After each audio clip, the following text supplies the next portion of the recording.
여러분 안녕하십니까? 세상 사람들에게 주목을 받지 못하는 이승열이가 인사 올립니다. 앞으로는 여러분들한테 꼭 이렇게 이승열이의 인물백과를 접속하시는 모든 분들에게 꼭 이렇게 아주 깍듯이 인사를 드린 후에 시작을 하도록 하겠습니다. 지금이 토요일 오전 9시 46분을 가리키고 있네요. 전번 시간에 이어가지고 계속하도록 하겠습니다. 셰익스피어의 작품은 그리스 로마의 고전 희곡에서 많은 설정을 차용했다. 문학의 법학, 의학, 박물학에 관심이 지대했고 궁중 지식도 많았으며 프랑스어와 이탈리아어를 할 줄 알았던 것 같다. 도저히 무명 연극 배우 출신이 이런 대작들을 썼다고 상상하기 힘들기 때문에 다른 사람이 작품을 쓰고 셰익스피어는 이름만 빌려줬다고 주장하는 사람들이 있다. 이 또한 음모론이다. 이 당시는 이국적인 요소들이 잉글랜드로 많이 유입되던 시절이었다. 즉 셰익스피어가 머리가 비상하게 좋긴 했으나 접근이 불가능한 지식에 도달한 건 아니다. 라틴어를 잘 교육받은 르네상스인이 고전문학을 탐독하는 것이나 프랑스어와 이탈리아어를 습득하기는 어려운 일이 아니었다. 결정적으로 그도 자기 전공이 아닌 지리학이나 역사 쪽에선 실수를 짬짬이 했다. 셰익스피어의 음모론에 대표적으로 등장하는 후보자들은 다음과 같다. 프랜시스 베이컨, 대학자였기 때문에 작가로 알려지길 꺼렸다고. 프랜시스 베이컨이 엘리자베스 1세에 숨겨진 사생아이고 때로는 윌리엄스 셰익스피어라는 별명으로 글을 썼다는 음모론이 가장 유명하다. 음모론자들이 주장하는 실제 셰익스피어에서 가장 처음 제시된 인물이다. 그러니까 셰익스피어의 작품들이 직접적으로 셰익스피어가 쓴 글이 아니고 다른 사람들이 이 셰익스피어의 이름을 빌려가지고 쓴 것이다. 이런 음모론이 많이 활개친다고 하지요. 그래서 음모론의 첫째로 가는 사람이 프랜시스 베이컨이라는 겁니다. 프랜시스 베이컨이가 첫 번째로 음모론에 등장하는 인물인데 이 베이컨이가 셰익스피어의 이름을 빌려가지고 글을 썼다. 이렇게 음모론의 첫 번째로 손꼽히는 사람이 베이컨이라는 사람이라는 것이요. 그 다음 두 번째가 윌리엄 스탠리, 잉글랜드의 경제학자. 그 다음에가 이제 크리스토퍼 말로. 크리스토퍼 말로는 르네상스 시대의 희곡, 파우스트 박사의 작가, 젊은 나이에 천재 소리를 들었으며 케임브리지 대학의 석사를 취득했다. 셰익스피어가 막 뜨기 직전에 잉글랜드에서 가장 인기 있었던 극작가로 말로가 장수했다면 셰익스피어의 자리는 말로가 되쳤을 거라는 영문학자의 주장도 많다.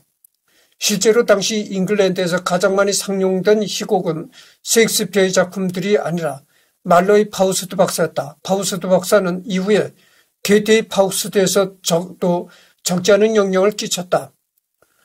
29살 나이로 술집에서 결투하다 상대방에게 한쪽 눈을 찔러서 요절했다.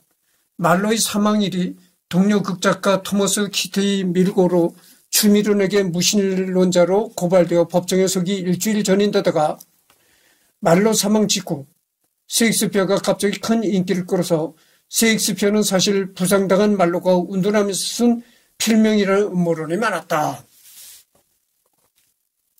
이 말로라는 사람은 말이죠. 케임브리지 대학의 석사를 취득한 사람이라는 거죠. 그러니까 어떻게 했어요? 지금도 석사학위를 가졌으면 지식인이라고 할 수가 있는데 이때는 더했죠. 이때에 석사를 가졌다고 하면은 상당히 이때는 말이죠. 서양이나 우리나라나 학교를 가는 시대가 아니었어요. 학교를 안 갔습니다. 그리고 대다수의 국민들은 이 글을 몰랐어요. 서양에도 그렇습니다. 그리고 대다수의 국민들이 학교를 가지 않고 이랬던 시대에 석사학위까지 지녔던 사람이 말로니까 이 크리스토퍼 말로가 얼마나 대단한 지식이었는가를 알 수가 있는 것이죠. 근데 이 말로라는 사람이 여기도 나오는데 29살 때 나이로 술집에서 이제 상대방과 이렇게 몸싸움을 하다가 한쪽 눈을 찔렸다는 것이죠. 그래가지고 부상을 당한 후로 죽었다. 근데 어떤 얘기가 나오냐면은, 이 셰익스피어가 그 말로라는 사람이, 이 크리스토퍼 말로라는 사람이 이렇게 술집에서 싸움을 하다가 부상당한 직후 은둔했다는 거죠. 아주 사위와 등을 지고 숨어서 살면서 글을 써가지고 그거를 이제 쓰기는 말로라는 사람이 썼는데 발표하기는 셰익스피어가 썼다, 이렇게 이제 발표했다는 그런 음모론이 퍼졌다는 것이죠. 여러분들 그 음모론 하면 말이죠, 음모론이 얼마나 많이 떠듭니까? 그 미국에서 나사라고 하면 또 그런, 나사라고 하면 이승열이 저놈이 뭐 나사가 하나 빠졌대? 우리나라 사람들은 참 이게 너무나 이 유머 감각이 너무나 지나쳐가지고 참 세계인들한테 나쁘끄러운 짓을 많이 합니다. 도대체 이 세계 사람들이 한국을 뭘로 보겠어요? 에? 내가 얘기하고 싶은 게 그겁니다. 지금 한국에 한국말을 아주 유창하게 하는 외국인들이 많습니다. 외국 사람들도요, 한국으로 유학 오는 사람들이 상당히 많습니다. 그러니까 뭐, 한국의 뭐 연세대라든지 고려대라든지 서울대, 이런 SKY 대학에 유학 오는 외국인들이 많다는 거죠. 그 외국인들이 한국말을 굉장히 유창하게 하고 한국말을 잘 알아듣습니다.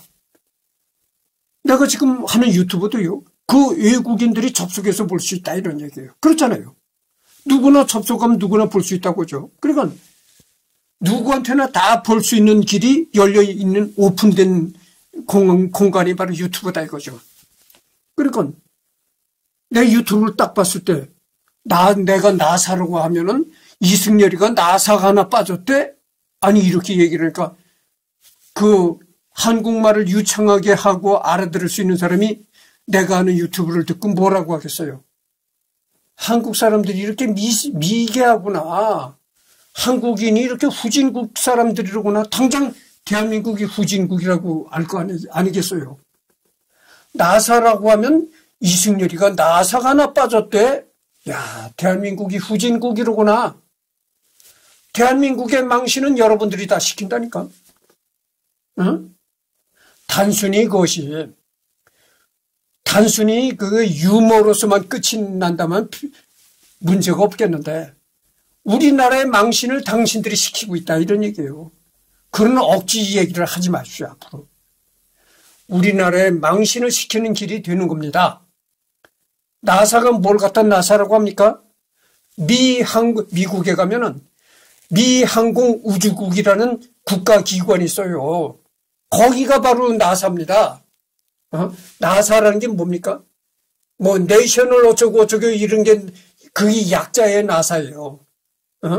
미항공우주국의 약자가 나사라 이 말이죠. 영어 스펠링으로. 그러면 미항공우주국은 뭐라는 국가기관이냐? 달을 탐사하고 화성으로 로켓을 쏘아 올리고 이렇게 우주 탐사 연구 모든 거기에 관한 행정 모든 것을 집행하는 기관이 나사입니다. 우주개발에 관한 연구 지식 모든 걸 총괄하는 기관이 나사다, 이 말이죠. 이제 그 말은 여러분들 아셨죠? 절대 이 나사라는 말을 가지고 뭐 나사가 하나 빠졌다 어쩌다 이래가지고 대한민국의 얼굴에 먹칠하지 마시기를 바랍니다. 아셨죠? 그렇게 자꾸 엉뚱한 얘기를 해가지고 대한민국에 먹칠하면 여러분들은 매국노가 되는 겁니다.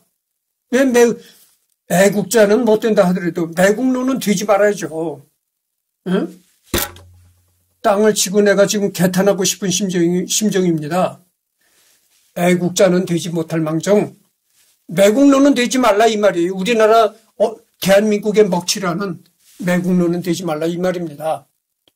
정말 간곡히 부탁드립니다. 그렇게 엉뚱한 얘기를 몰고 와서 대한민국 얼굴에 먹칠하지 말라 이런 얘기예요. 얘기가 길어졌는데 그래서 음모론, 그 음모론이 이런 말이죠. 나사가 예전에 달에 가서 미국의 성조기도 꽂고 그랬잖아요. 근데 거기에 대해서도 음모론이 생겨난 겁니다. 실제로는 달에 가지 않았다. 달에 가지 않고 미국의 어느 그 사막 지역에 가서 사전에 가서 녹화를 해가지고 그래가지고 거기서 찍은 걸 달에 갔다 왔다 이렇게 허수문을 퍼뜨리고 있다. 이런 음모론이 지금도 계속 돌고 있잖아요. 그러니까 이 음모론에 관해서 얘기가 나오다 보니까 나사 얘기까지 나오고 이랬던 것입니다. 셰익스피어와의 연결성과는 별개로 말로의 죽음 자체에 관해서도 음모론은 많다. 사건 발생 후 조사 과정에서 그는 잉글랜드 정부와 가톨릭 단체의 이중 첩자였다고 밝혀졌으며 살해자도 그를 감시하던 정부 측 스파이였다는 설이 대표적이다. 그러나 이것도 그야말로 가설이다. 여러분들 이걸 보면 알 수 있잖아요. 얼마나 얼토당토하는 헛소문들이 많이 퍼지고 있는가 알 것입니다. 우리나라만 그럴까요? 외국에도 똑같은 겁니다. 사람이 살아가는 동네는 서양이고 동양이고 동서고금을 막론하고 똑같은 거예요. 그래서 아주 말로가 이중첩자였다 이런 말 같지도 않은 헛소문이 많이 돌았다 이런 얘기죠. 말로는 젊은 시절에도 다른 시인과 싸움 붙어서 체포되었다가 보석으로 풀려난 적이 있으며 주변 인물들의 평에 따르면 몹시 불같고 반항적인 성격이었다고 한다. 그리고 말로 아까도 방금 전에도 얘기했지만 말로가 어느 술집에서 이제 어떤 사람과 이렇게 몸싸움을 벌이다가 눈을 찔려가지고 그때서부터 은둔 생활을 했다 이런 얘기가 나오잖아요. 근데 이 말로란 사람이 그 당시 석사학위까지 가지고 있는 그 지식인이었지만 성격이 아주 불같았다는 거죠. 반항하고 대들기 좋아하고 그래가지고 어디 가나 이렇게 몸싸움을 벌이고 이런 싸움을 자주 했다는 겁니다.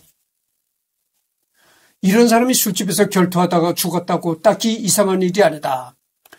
그러니까 이 사람이 아주 반항적이고 이런 사람이어서 술집에서 이렇게 상대방과 싸움을 하다가 눈을 찔리고 그래서 이제 사회로부터 은둔하고 살다가 죽었다.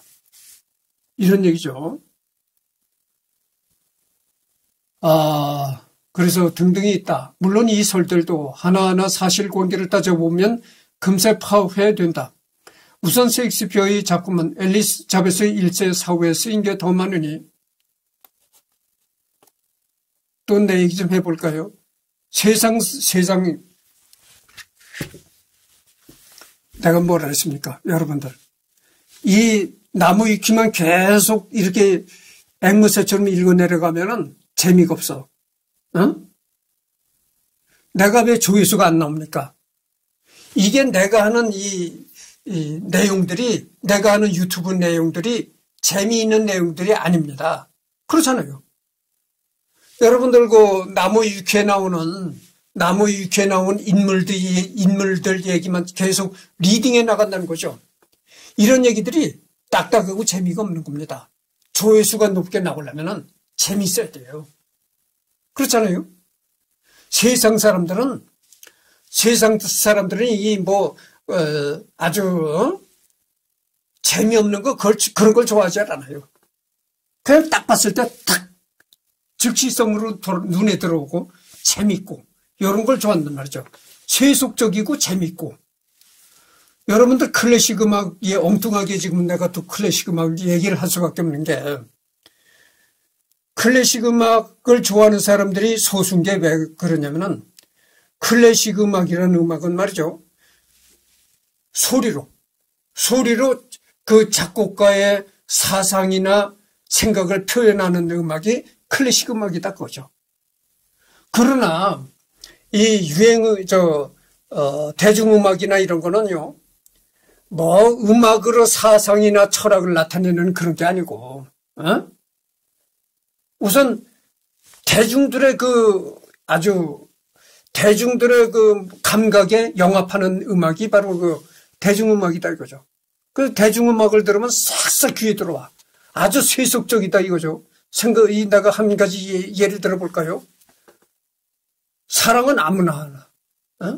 사랑은 아무나 하나. 진짜 그렇죠. 사랑은 아무나 합니까? 나를 보십시오.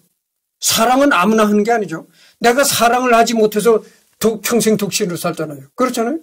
딱 그게 아주 세속적으로 싹싹 들어와. 사랑은 연필로 쓰세요.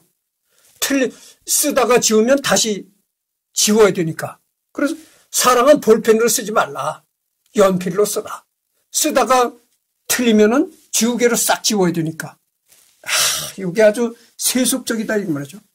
한 번 보고, 두 번 보고, 또 다시 보고 10년. 이 세속적이야. 응? 아주 이 표현 방식이 아주 세속적이다 그죠. 세속적이고 재밌고 흥미롭고 이런 콘텐츠를 해야 조회수가 나온다는 얘기죠. 근데 이승열이 유튜브를 보면 이건 재미하고는 거리가 멀어. 그리고 이 탈북민들처럼 얘기가 재밌어야 돼. 압록강을 넘고 두만강을 넘다가 뭐 총격을 받기도 하고 뭐 이런 등등의 재미있는 스토리가 나와야 되는데, 재미있는 스토리도 나같이 멋대가리 없는 놈이 나와서 얘기를 하면 재미가 없어. 아리따운 아가씨가 나와서 뭐 두만강을 넘을 때 어떤 고생을 하고 어떤 총격을 받고, 이 총각놈들이 그런 걸 보면 아주 아리따운 아가씨가 나와서 탈북하는 과정에 참 끝까지 얘기들 하던, 그러니까 10만 20만 막 올라간다 이거야. 근데 이놈은 우리와 똑같이 뭐 북에서 탈북해 내려온 놈도 아니고 똑같이 우리와 똑같은 남한 태생이 나와서 재미없는 얘기만 짓거리거든. 저거 어쩌다 한번 구독을 눌러줬는데 실질적으로는 보진 않다 이거야. 그래서 현재 내가 구독이 884명인데 조회수는 뭐 한두 명 그 정도뿐이 안 나온다는 얘기죠. 그래서 뭐냐면은 그거야. 재밌어야 된다 이거지. 첫째가 이 재미있어야 된다. 그래야 모든 게 다 된다 이거예요. 나는 이 콘텐츠 자체가 재미없는 콘텐츠를 하다 보니까 조회수와는 거리가 멀다. 엘리자베스 여왕 손에 쓰여질 가능성은 없다. 두 번째로 프랜시스 베이컨은 연극을 실었으며 본업 진행하면서 뒷구멍으로 작품도 쓰고 상연도 관찰할 시간 따위를 낼 수가 없었다. 르네상스 시대 연극 작가는 대본을 제작자에게 보내고 땡인 직업이 아니라 감독이며 배우들하고 실제로 만나서 무대 상황에 맞춰 많은 걸 조율해야 하는 직업이었다. 더구나 베이컨은 셰익스피어와 활동 지역이 아예 다른데 지금처럼 교통수단이 발전하지 않은 시대에 지난주에 이 도시에서 연구하고 다음 주엔 저 도시에서 극장으로 출근하기는 물리적으로 불가능하다. 세 번째로 크리스토퍼 말로는 셰익스피어와는 취향과 문제가 완전히 달라 둘이 동일 인물일 가능성은 추상적인 가능성에 그친다. 그래서 여기서 얘기하는 게 뭐냐면은 서양이나 우리나라나 헛소문들이 그렇게 많이 돌아간다니까. 풍문이 헛소문이 많이 그렇게 돌아다닌다는 얘기거든. 그래서 내가 헛소문 얘기를 잠깐 하다가 이제 시간을 보내는데, 나에 대한 헛소문이 또 뭐라고 도는 줄 아십니까? 아니, 이승열이를 소갈이하는 여자들이 또 그렇게 많다네. 아니, 속으로 끙끙 앓는데 여자들이 그렇게 나를 좋아한답니다. 참 웃기는 얘기죠. 들어보십시오. 여자들이 이승열이를 그렇게 소가리를 한다네. 근데 그 표현을 못하고 끙끙 맨날 앓고 있다네. 그게 뭘까요? 헛소문이다 그거죠. 헛소문. 에? 아니 그렇게 이승열이를 속으로 좋아하면서 끙끙 앓는 여자들이 있다면 얼마나 내가 남자로서 행복한 존재입니까? 그렇잖아요. 응? 아니 남자로서 여자한테 그렇게 끙끙 앓는 사랑을 받는다? 행복한 존재일 수밖에 없는 거죠. 내가 그렇게 여자들한테 인기가 많은 존재라면 왜 내가 여태까지 독신으로 살았겠어요? 그렇잖아요. 아니 내가 호모입니까? 내가 여자를 싫어하는 그런 호모적인 성향을 갖고 있는 사람이 아니거든. 나도 여자를 좋아합니다. 응? 좋아하는데 왜 결혼 못했겠어요? 여자가 없다고 하죠. 응? 그렇게 한평생 혼자 사는 사람 보고 여자들이 끙끙 앓는다, 소가리를 한다, 별놈의 헛소문이 다 떠들더라 이거야. 응? 야, 이게 참 세상살이가 웃겨주는구나. 내가 그래서 스트레스가 없다니까. 내가 왜 이렇게 나이에 비해서 굉장히 젊어 보이는 줄 아십니까? 스트레스가 없어서 그래요. 스트레스가. 그렇게 세상의 헛소문이 나를 즐겁게 해준다니까. 응? 야, 이게 세상살이가 이렇게 재미난 거로구나. 그래서 내가 응? 참, 이게 참 웃기는 얘기인데. 아니 그래서 내가 스트레스가 없어요. 세상살이가 이렇게 재미나구나. 여러분들 스트레스가 만병의 근원이다. 내가 이런 얘기를 했잖아요. 여러분 요즘에 여러분들 당뇨병이란 병이 많습니다. 우리나라 사람이 많은데 당뇨병을 일으키는 제일 중요한 원인이 뭔 줄 아십니까? 스트레스예요. 스트레스. 그 다음에가 이제 식사적인 잘못된 방식이다죠. 주로 이제 과식을 많이 한다든가 이런 문제가 나오는데, 제일 먼저 당뇨병을 일으키는 원인이 제일 먼저 첫째가 스트레스입니다. 스트레스를 받지 말아야 돼. 이 스트레스에 쪄들어 사는 사람이 당뇨병에 제일 걸릴 위험 요소가 되는 겁니다. 당뇨병뿐이겠어요? 스트레스는 만병의 근원이다 이거. 만 가지 병을 일으키는 원인이 스트레스다 그 말이죠. 여러분들이 나를 그렇게 헛소문을 자꾸 내줘서 나를 즐겁게 해줘서 내가 이렇게 기쁜 마음으로 살다 보니까 스트레스가 없어 이렇게 젊어 보인다니까. 얼마나 젊어 보여요. 참 별로만 소문이 다 떠돌아요. 우리 속담이 이런 얘기 했잖아. 이런 얘기를 해야 재미가 있는 거예요. 맨날 이것만 읽어내려가면 재미가 없어. 우리나라 속담이 이런 얘기가 있습니다. 못 먹는 감 찔러나 본다. 그러니까 내가 결혼도 안 하고 다른 사람은 다 결혼해서 마누라를 손 붙잡고 이렇게 돌아다니기 여행도 하고 그러는데 저건 언제나 360일 혼자 다니고 평생 혼자 다니거든. 그러니까 못 먹는 감 찔러나 본다고 혼자 사는 사나이, 혼자 사는 남자 찔러나 본다 이거죠. 찔러보는 재미. 그리고 헛소문으로 자꾸 헛소문을 퍼뜨리는 거야. 이야, 저 사람이 평생 혼자 살면서 그렇게 혼자 다닌다? 야, 저거 한번 찔러나 보자. 그래가지고 소가리 하는 여자들이 그렇게 많다네. 가는 곳마다 이 끙끙 앓는 소가리 여자들이 생긴다네. 그러니까 그런 얘기를 들으니까 허허 얼마나 재밌습니까? 그런 얘기 하냐고 또 시간을 보냈는데 지금 25분을 경과했습니다.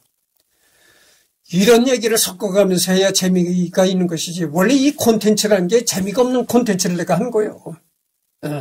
그래서 이런 얘기를 자꾸 섞는 겁니다. 셰익스피어가 쓴 실제 초판은 매우 거칠고 조악했으나 시대에 따라 수많은 사람들이 갈고 닦아 지금과 같은 주옥 같은 문장으로 재탄생했다는 설이 있다.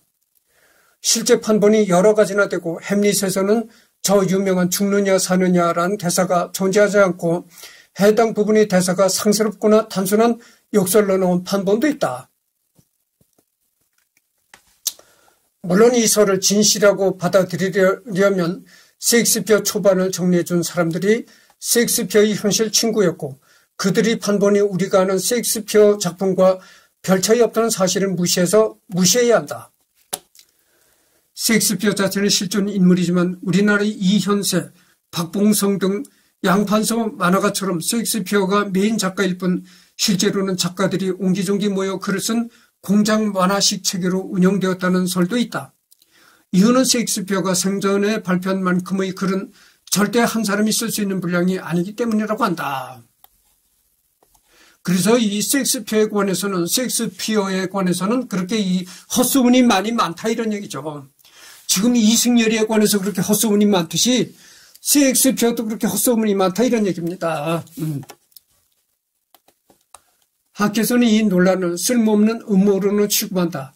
학계에서 진지한 주장을 하기 위해서는 문서든 유물이든 셰익스피어의 작품이 공동 저술이거나 이름이 알려지지 않은 작가가 있다는 증거가 나와야 하는데 이런 게 지금까지는 전혀 발견된 바가 없기 때문이다.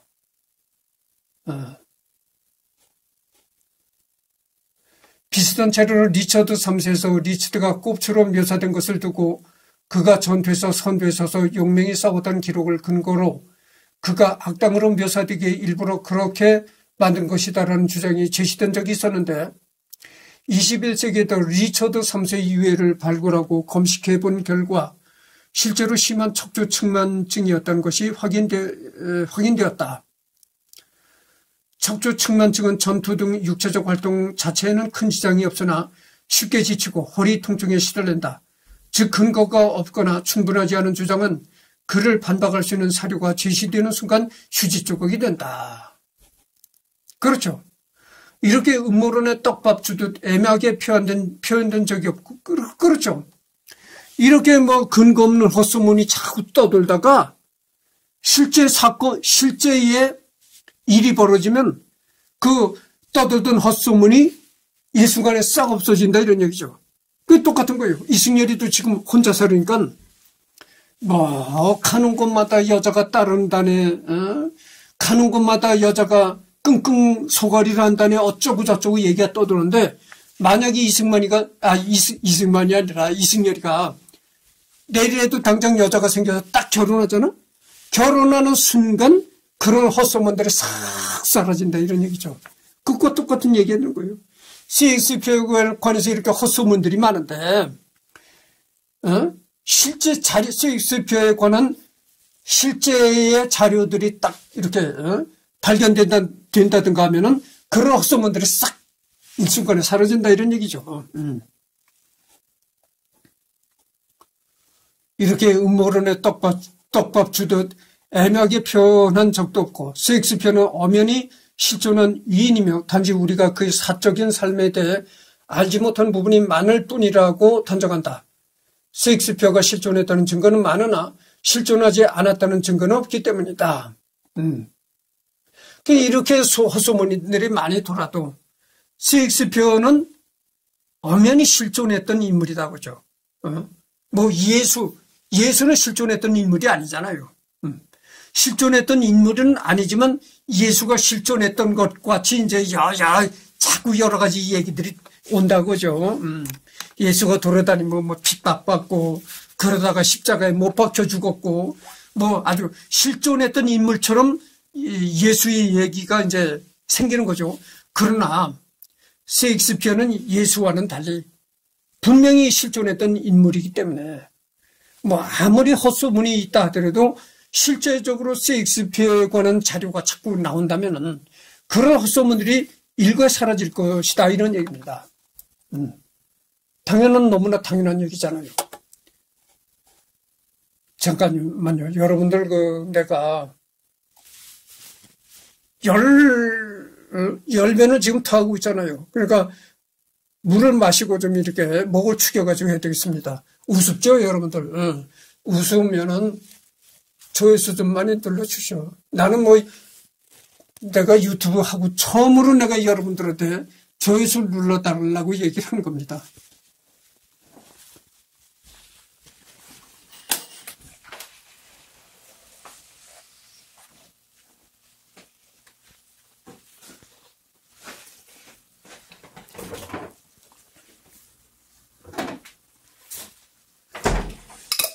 아유, 물을 마셔야 되겠습니다.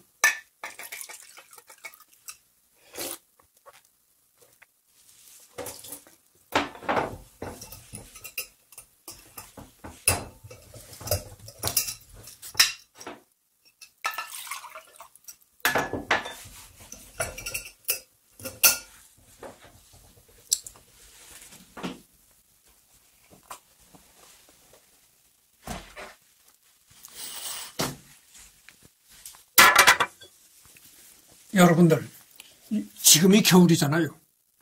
겨울인데도 나는 이 찬물을 먹어야 돼요. 내가 겨울에도요, 그 편의점에 가서 아이스크림을 사다가 먹는 사람이에요. 겨울이라도 뭔가 들어가서 이렇게 속이 찬 걸 먹어야 속이 시원함을 느낀다고 하죠. 그래서 내가 어저께도 파주에 가서 파주에 가는데 카페에서 그 찬 오미자차를, 냉 오미자차를 얼음 띄워가지고 먹은 사람이에요. 겨울에도 더운 거 이거 안 먹는다니까. 겨울에도 이 얼음 띄운 냉 오미자차, 냉 커피 이런 걸 먹어요. 겨울에도 찬 게 들어가야 속이 시원하다 이런 얘기죠. 속이 그렇게 불타오릅니다, 내가. 이게 찬물이, 그래서 항시 난 그래서 찬물을 준비하고 있습니다. 찬 걸 먹어야 이렇게 속이 시원해야지, 뜨거운 거나, 이런 걸 먹으면 안 좋아.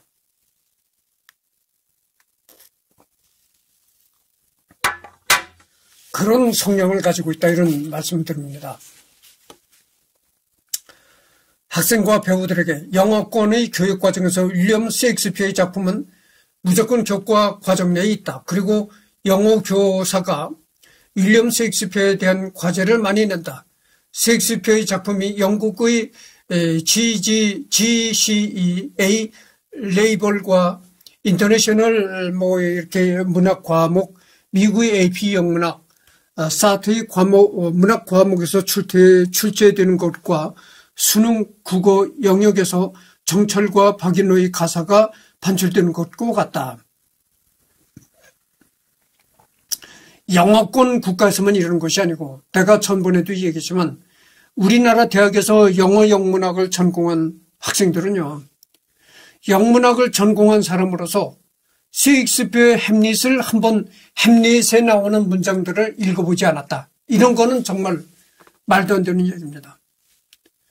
영문학의 중요한 발자취를 남긴 사람이 셰익스피어입니다. 그래서 영문학을 전공한 사람이 셰익스피어를 모른다? 이거는 말도 안 되는, 얘기요. 4년 동안 먹구대학을 다녔나, 이럴 정도입니다. 그러니까, 영문학에는 분명한 셰익스피어가 셰익스피어의 문장들을 배우게 되는 것이고, 영문학을 전공한 사람이 셰익스피어를 모른다. 이거는 정말 말도 안 되는 소리라는 것이죠. 그만큼 셰익스피어는 영문학에 중요한 발자취를 남긴 사람이다. 한국인 고등학생들이 중세 국어에서 쓰는 문법 패턴과 한글 패턴, 한문을 외우듯이 영국의 고등학생들은 후기 중세의 영어와 초기 근대의 영어의 문법 패턴과 어휘의 문장 구조를 외운다. 당시에는 오형식의 아버지는 찰스 텔봇 언연서가 없었기 때문에 오형식이라는 구조가 없었고, 있어도 주어, 간접 목적어, 직접 목적어 등으로 쓰일 정도로 문법 패턴이 복잡하다. 그런 까닭에 영어 문장을 완전히 이해한다는 것도 쉽지 않다. 여러분들 오형식이 알잖아요. 오형식 영어 시간에. 영문이라는 것은 말이죠, 이 5가지 기본적인 형식을 가지고 있다, 이런 얘기입니다. 그래서 첫 번째는 주어, 동사, 주어 플러스 동사, 그 다음에 주어, 동사 플러스 목적어, 그 다음에 주어, 동사, 목적어, 목적보 이렇게 나가는 거죠. 그래서 5가지 형식이 있다 이런 얘기죠. 미국, 캐나다, 호주, 뉴질랜드 고등학교에서도 셰익스피어 관련 수업 시간이라면 교실의 대다수 학생들이 동공이 풀리고 유제이타라는 장관을 볼 수 있다. 다른 작품에 비해 진도를 빼기 쉽지 않고 4대 비극과 희극, 소네트만 보더라도 최소한 4시간 정도 필요하며 끝나고는 당시 상황에 대한 이해를 바탕으로 과제도 작성해야만 한다.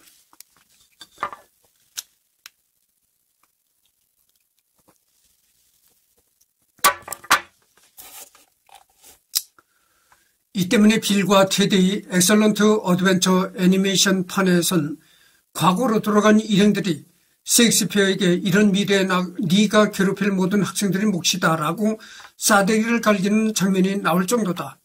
수능, 과학, 물리 1, 물리 2를 공부하는 사람이 농담삼아 뉴턴과 아인슈타인 때문에 공부할 게 늘었다고 하는 것과 같다.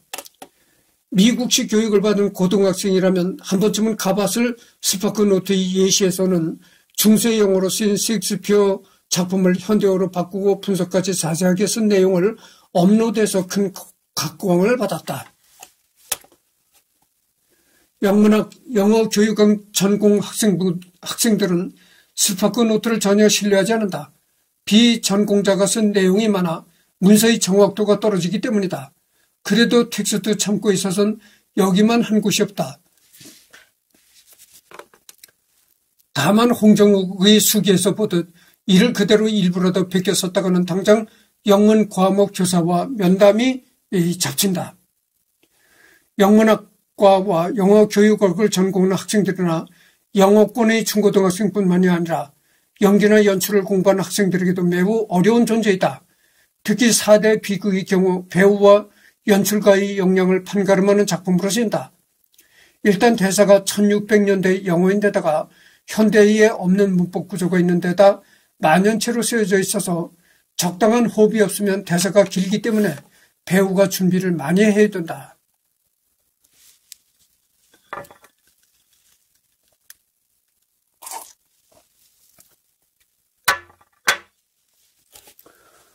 특히 햄릿에서도 볼 수 있듯이 이 긴 대사가 연달아 독백으로 나온다면 배우는 그 대사를 제대로 잘 전달해야 하고 그 대사에서 적당히 끊는 기술이 필요하다. 그리고 햄릿 자체가 셰익스피어가 전달하고자 하는 메시지가 강하고 햄릿이 배신당한 부분과 죄책감을 느끼는 부분이 많기 때문에 감정 연기도 잘 해야 한다. 한국국어에 비유하자면 구은몽과 같은 고전 산문을 당시 국어로 진행하는 것이기 때문에 관객 입장에서는 웬만한 사극 연기력이 아닌 이상 지겨워하고 대사를 이해하지도 못한다.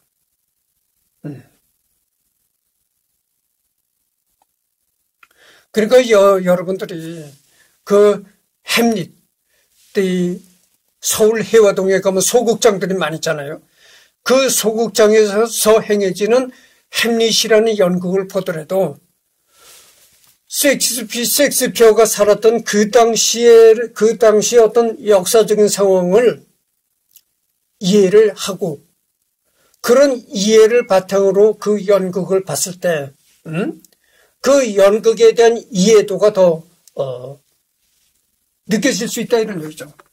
그러니까 그 셰익스피어가 살았던 그 당시의 시대 상황을 모르고 전혀 모르고 햄릿이라는 연극을 보면은 어떻겠어요? 그 감흥도나 이해도가 떨어진다 이런 얘기입니다.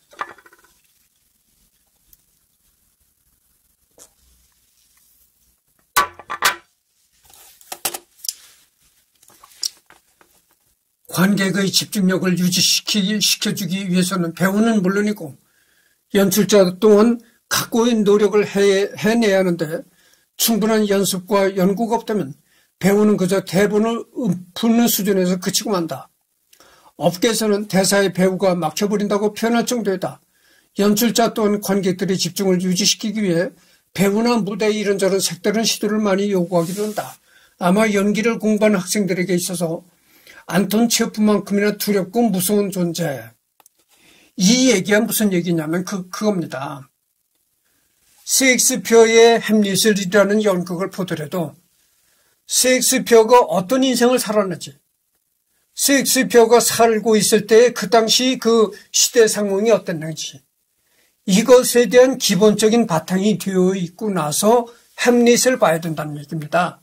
그래야 그 연극에 대한 몰입도도 깊어질 수 있다, 이런 얘기죠. 내가 클래식 음악 얘기도 종종 많이 하잖아요. 여러분들이 이 가요나 이런 거는 귀에 아주 싹싹 들어옵니다. 아니 근데 클래식 음악을 들으면 아니 왜 저 지겨운 걸 왜 듣지? 이렇게 생각하는 사람들이 많아요. 그게 뭐냐면은 이 클래식 음악을 들으려면은 예를 들어서 내가 베토벤의 교향곡 뭐 몇 번을 듣는다고 하잖아요. 베토벤이 어떤 인생을 살았는지, 베토벤이 평소에 어떤 인생을 살다가 갔는지, 베토벤이 살 당시에 그 사회가 어떤 사회였는지, 이런 지식이 바탕이 되고 나서 들어야 한다는 얘기입니다. 응? 그래야 그 음악이 이해도가 더 깊어질 수가 있는 거예요. 근데 요즘에 유행하는 그런 그 가요나 이런 거는 그런 지식이 필요가 없어요. 한 번 보고 두 번 보고니까 더 아름답게 느껴져. 그래서 한 번 보고 두 번 보고 또 다시 보고 싶네. 그 누구의 애인인지 또 다시 한번 살펴보고 싶네. 그런 사전의 지식이 없어도 대중음악은 싹싹 들어온다 이거야. 그러나 이 클래식 음악 같은 거는 사전에 그런 지식이 밑바탕이 되고 나서 들어야 하는 거죠. 그래서 여러분들 성경을 읽어도 그렇잖아요. 예수가 갈릴리에서 뭐 어떤 활동을 했다. 이게 들어옵니까? 안 들어옵니까? 여러분들 성경을 아무리 읽어보쇼. 감동이 옵니까? 아, 예수가 실제 있었던 사람도 아닌데, 이게, 안 돼. 그 감동이 안 오는 거예요. 여러분들 성경을 펼쳐놓고 읽어보십시오. 글자는 읽어. 문맹은 아니니까. 글자는 읽는데 감동이 안 온다. 그러니까 그 성경을 읽어서 감동을 느끼려면 말이죠. 그 이스라엘 지방의 역사, 중동 지방의 역사, 지금의 저 팔레스타인 그 지방의 역사까지도 그 역사와 팔레스타인 그 지역의 지명까지도 자세히 알고 있어야 돼요. 그러니까 갈릴리 호수를 해서 이렇게 통과해가지고 그게 사해로 흘러간다. 뭐 이런 이 이스라엘 그 지리적인 그런 지식과 팔레스타인 그런 지리, 역사 지식, 이런 게 밑바탕이 되어야 된다는 얘기입니다. 첫째, 이 지리적인 지식이 밑바탕이 되어야 돼요. 그런 게 밑바탕이 되고 나서 성경을 읽어야 감흥이 온다는 거죠. 근데 요르단강이라고 성경에 나오는데 그냥 요르단강 읽기만 하는 것이지, 아니 요르단강이 어디 있는 강인지도 몰라. 그런 상태에서 성경을 읽어봐야 감동이 안 오는 거예요. 아, 요르단강이면은 어느 곳에 위치한 강이다. 갈릴리 호수에서 갈릴리 호수에서 바로 나서 내려온 것이 요르단강이다. 그래가지고 그 물이 사해로 흘러간다. 이런 지리적인 지식이 다 밑바탕에 깔려 있어야 돼요. 그리고 나서 성경을 읽어야 성경 구절들이 감흥이 오는 겁니다. 그렇잖아요? 그런 뭐 지리적인 지식도 없고 이스라엘이나 팔레스타인에 관한 역사도 지식이 없는 상태에서 그냥 성경만 그 글자만 읽어봐야 아무런 감동이 안 오는 거예요. 이게 일이 똑같다는 거예요. 햄릿에 관한 연극을 보더라도 셰익스피어가 어떤 인생을 살고 갔는지, 셰익스피어가 살았을 당시에 그 시대 배경이 어땠는지, 그게 밑바탕이 되고 나서 햄릿이라는 연극을 봐야 된다. 이런 얘기입니다.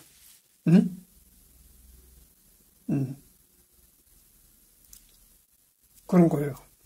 그래서 여러분들 대중음악이 귀에 싹싹 들어오는 것이 뭐냐면, 대중음악은 뭐 공부하고 자식으로도 할 거 없어요. 그냥 들으면 된다 이거죠. 너무나 세속적이고 너무나 싹싹 귀에 들어와. 그럼 공부하고 자시고 할 게 없어. 공부를 하면 머리가 아파져. 근데 이건 공부를 안 해도 그냥 싹싹 들어와. 그 누구의 애인인지 또다시 한번 보고 싶네. 지나가는 자가 아름다워. 저 여자가 그 누구의 애인이 될까? 우리가 느껴지는 거와 똑같은 노랫말로 돼 있어. 이건 공부하고 자시고 할 게 없어. 사랑을 연필로 쓰다가 지우면 다시 고쳐 써야 돼. 그래서 사랑은 꼭 연필로 써야 돼. 이게 뭐 공부할 게 있나요? 공부를 하면 다 싫어하죠. 그러니까 클래식이랑 괜히 눈살을 찌푸리고 공부하기 싫어져. 아이고 저기 클래식 뭐 클래식을 들어보니까 뭐 돼지 목다는 소리에 돼지 목다는 소리란데 대중음악 하는 사람들이 남자 테너가 부르는 소리를 뭐라고 하는 줄 아십니까?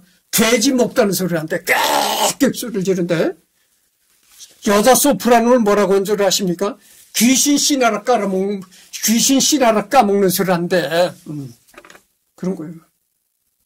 그러니까 공부를 안 해도 되는 세계가 있고 공부를 해야 되는 세계가 있다.